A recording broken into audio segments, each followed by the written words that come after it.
बात मत कहिए। निकलना क्या होता है?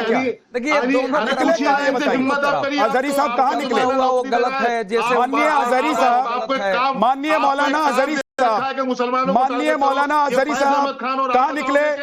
एक दिखा दीजिए मुझे तस्वीर, एक तस्वीर दिखा दीजिए, एक तस्वीर दिखा दीजिए कि आप लोग हाथों में तख्ती लेकर निकले हैं, रशीदी के घर पहुंच गए हैं।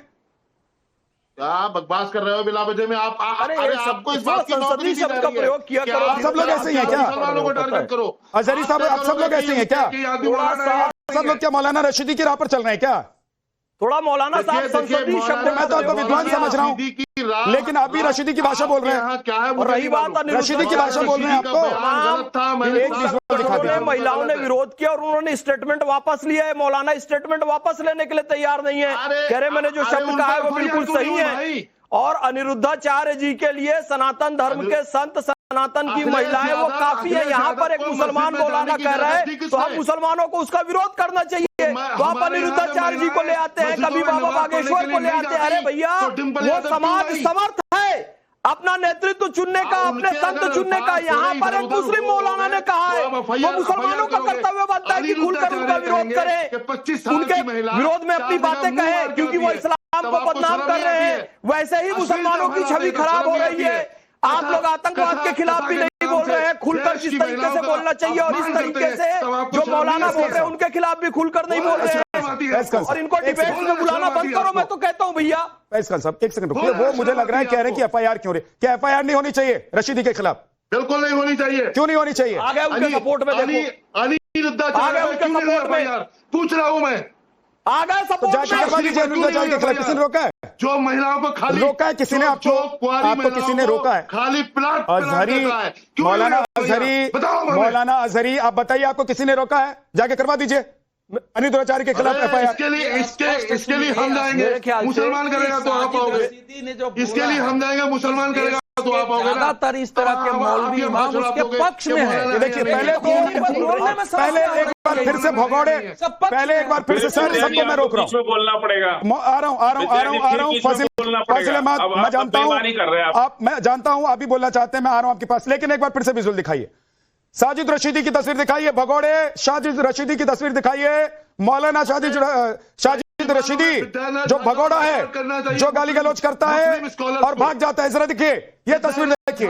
एक बार महिला सांसद के खिलाफ अपशब्दों का इस्तेमाल करता है और उस पर जब टीवी डिबेट में उससे बिठाया जाता है तो कैसे मौलाना साजिद रशीदी भाग जाता है। मैं अब साजिद रशीदी के लिए इसलिए सम्मानजनक शब्द इस्तेमाल नहीं कर रहा हूं, मैं उनको माननीय जी इसलिए नहीं कह रहा हूं क्योंकि वो इस लायक अब नहीं बचे हैं, क्योंकि वो महिलाओं का अपमान करते हैं, वो पुरुषों का अपमान करते हैं, वो पत्रकारों का अपमान करते हैं, जिस टीवी चैनल पर बैठते हैं वहां पैनल के लोगों का अपमान करते हैं। इसलिए मौलाना रशीदी मुझे लग रहा है अब सम्मान के लायक नहीं बचे हैं। और ये देखिए ये भागते हुए ये भगौड़े साजिद रशीदी को देखिए, जैसे ही सवाल चुभने लगे, ब्रह्मास्त्र चुभने लग गया तो कैसे उठकर ये मौलाना भाग जाता है, उसकी तस्वीर आप देखिए। राधिका खेड़ा बोलना चाहती है, बोलिए, उसके बाद फजील अहमद। आरो ममता काले आपके पास। यहाँ पर अरुणाचार्य जी के खिलाफ और सबके खिलाफ बोला जा रहा है। तो पहली बात, किसी भी हिंदू धर्म गुरु ने किसी महिला के ऊपर नहीं किया। पहली बात, महिलाओं को चुप रहिए। 25 साल की महिलाओं के यहाँ पे आपके लिए डिम्पल यादव नहीं हो, चुपचाप सुनो, आपके लिए चुपचाप सुनो। मैं आपके बीच में नहीं बोली थी। डिम्पल यादव शर्म नहीं आती आपको? इनको चुप कराइए। मैं यहाँ पे जंगियों की तरह इतनी बार अगर शर्म नहीं आती साजिद रशीदी को आप बोल दिए होते। अतानी कौन है? मिल रही है इनको, समाजवादी पार्टी से शह मिल रही है कि आप ऐसा बोलिए, फिर हम दिखाएंगे कि हम तो चुप है, इसलिए क्योंकि हमने पीडीए करना है, इसलिए क्योंकि हमने दिखाना है कि हम तो सिर्फ मुस्लिम वोट बैंक के बारे में सोचते हैं। इससे चाहे हमारी बीवी की इज्जत घटे, इससे चाहे महिलाओं की इज्जत घटे। इन्होंने एक तो ये साथ साथ के मुसलमान समाज का भी बदनाम कर रहे हैं। तो मेरा ये कहना है कि मुसलमानों को आज आके देख लेना चाहिए कि आंख बंद करके ये जिस समाजवादी पार्टी को वोट देते हैं, जब उनकी बहू बेटियों पर ऐसे सवाल, ऐसे घटिया मानसिकता के लोग उठाते हैं तो वो कैसे चुप्पी भागते हैं। और मौलाना रशीद को हिम्मत, मैं फिर बोल रही हूँ, अखिलेश यादव और डिम्पल यादव जैसे लोगों से मिल रही है जो अपनी ही बारी पे नहीं बोल रहे। इसीलिए जब आप कुछ बोलते हैं, मैं कुछ बोलती हूँ, तो ये घटिया मानसिकता का आदमी बीच में गड़बड़ करता है। ठीक, ओके, ठीक है। फैज खान साहब, ये मौलाना है, जिनको न बोलने की तमीज है, न शब्दों की मर्यादा है, न ये अपनी कम्युनिटी को ठीक से रिप्रेजेंट कर पाते हैं, सिर्फ गाली गलौज करते हैं, अब शब्दों का इस्तेमाल करते हैं, पर्सनल होते हैं, ये मौलाना है। बिस्मिल्लाहिर्रहमानिर्रहीम मुसलमानों के सदरी व यस्सिरली अमरी वहलुल उक़दतम मिन लिसानी यफ़क़हू क़ौली। बिरादरान हिंद, अस्सलाम वालेकुम रहमतुल्लाहि व बरकातहू। जय हिंद, भारत माता की जय। विद्या भैया, मेरा ये मानना है कि इस डिबेट को खत्म कर देना चाहिए। उसका कारण ये है कि मैं अपने भारतीय जनता पार्टी की सभी महिला सांसदों को प्रणाम भी करता हूं। राधिका खेड़ा जी ने इतना विरोध किया, उनको भी प्रणाम करता हूं। हमारे लोक जनशक्ति पार्टी और कांग्रेस पार्टी की तमाम महिलाओं ने विरोध किया, सबको प्रणाम करता हूं भैया। लेकिन आप ये बताइए, एक व्यक्ति खुलकर किसी को थप्पड़ मार रहा है और थप्पड़ खाने वाले को कोई समस्या नहीं है, इसको थप्पड़ मारने में कोई समस्या नहीं है, थप्पड़ खाने वाले को कोई समस्या नहीं है, तो हम लोगों को क्यों समस्या है? लेकिन फिर भी मैं इन्हें प्रणाम इसलिए कर रहा हूं कि देश में गलत माहौल ना बने, इसलिए राधिका खेड़ा जी ने आवाज उठाई। तमाम महिला सांसद किसी भी पार्टी की आपने आवाज उठाई, लेकिन शर्म की बात यह है कि डिंपल यादव जी खुद कुछ नहीं बोल रही हैं, उनके पति खुद कुछ नहीं बोल रहे हैं। इसे स्टॉकहोम सिंड्रोम कहते हैं कि जो हमारे ऊपर अत्याचार करता है, शोषण करता है, हम उसी से प्रेम कर बैठते हैं और इतना प्रेम कर बैठते हैं, वोट बैंक का इतना मोह होता है कि कोई यदि इन्हें कहे विष्ठा का रसस्वादन कर लो कोई मौलाना, तो वो भी कर लेंगे क्योंकि उसे वोट मिलता है। लेकिन इस्लाम इस बात की इजाजत नहीं देता है। कुरान शरीफ पुरुषों के लिए पहले कह रहा है कि अपनी नजरों का पर्दा करो, अपनी नजरें नीचे झुकाकर रखो। तुमने देखा कैसे कि महिला ने क्या वस्त्र पहने हुए? फिर कहता है महिलाओं के लिए कि भाई सिर ढक कर रखे, थोड़ा ठीक से कपड़े पहने जिससे कर्व ना दिखे। इस्लाम पहले पुरुषों के लिए नजरों के पर्दे की बात करता है, तो इस बात को इनको समझ जाना चाहिए।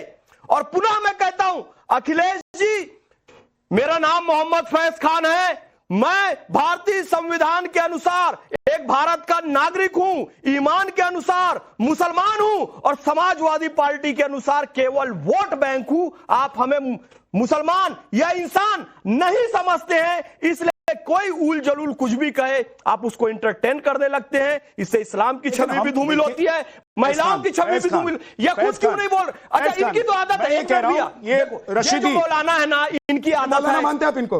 ये मौलाना है? अरे कोई मौलाना नहीं है, मेरी बात सुनो ना। मैं ऐसे व्यक्तियों को, ये मैं तो कहता हूं कि फर्जी, ये इस तरह के लोग जो हैं, ये तो फर्जी टाइप बातें करने वाले लोग, लोगों को अपमानित करने वाले लोग, लोगों को गालियां देने वाले, क्या ऐसे लोगों को मौलाना मानते हैं आप? नहीं मानता हूं मैं। मुस्लिम समुदाय के लोग इनको मौलाना मानते हैं? हम भी नहीं मानेंगे। मुझे 30 सेकंड और दीजिए। मैं उस महिला के पक्ष में हूं। देखिए, भगोड़े भाग गए। मैं उस साजिद रशीदी भगोड़े पहले तो अपशब्द का इस्तेमाल करेंगे, महिलाओं का अपमान करेंगे, पत्रकारों का अपमान करेंगे और उसके बाद भाग जाएंगे। ये आप देखिए, ये इनकी करनी है। और पता लगा कि आईना सामने खड़ा है और अब मेरी छवि साफ साफ दिखने वाली है, सामने से आ रहा सवाल ब्रह्मास्त्र की तरह लगेगा, तो मौलाना रशीदी भाग जाते हैं। ये इनका संस्कार है कि पहले आएंगे, गाली देंगे और फिर पीठ दिखाकर भाग जाएंगे। ये इनकी पुरानी आदत है। मुझे 30 सेकंड और दीजिए, मैं आपको बताता हूं। देखिए क्या हुआ था।